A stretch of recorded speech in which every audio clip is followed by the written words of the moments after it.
Do you know you can make a classic Tetris game in Scratch in just a few minutes? Today, I'm going to show you how to build a simple Tetris game. We can build this in 4 easy steps.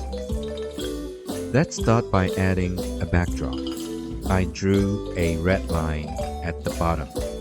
This will be the floor.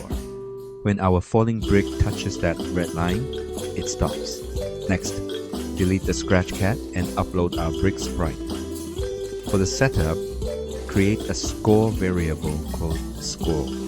Additionally, we'll use the pen extension. Now let's add the controls for the brick.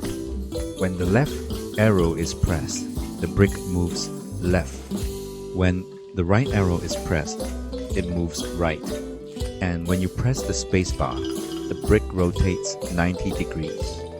These simple controls let the player guide the falling brick into place. Now let's make the brick actually fall. When the green flag is clicked, we first reset everything. Set the score to 0. Clear all the stamped bricks from the previous game. Move our brick to the top of the stage. Then we use a repeat until loop. Inside it, we position the brick at the top and use another repeat loop to let the brick fall down the stage step by step until it touches the floor or another brick. As soon as it hits something, we stamp the brick using the pen extension. Increase the score by 1. Play a little sound effect to make it satisfying. This gives us our basic falling mechanic just like real Tetris. We keep repeating this until the bricks fill up the space.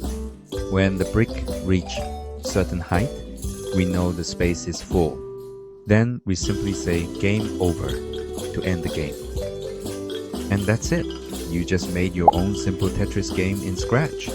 If you enjoyed this tutorial, make sure to like and subscribe. And let me know in the comments what game you want me to make next. See you in the next video.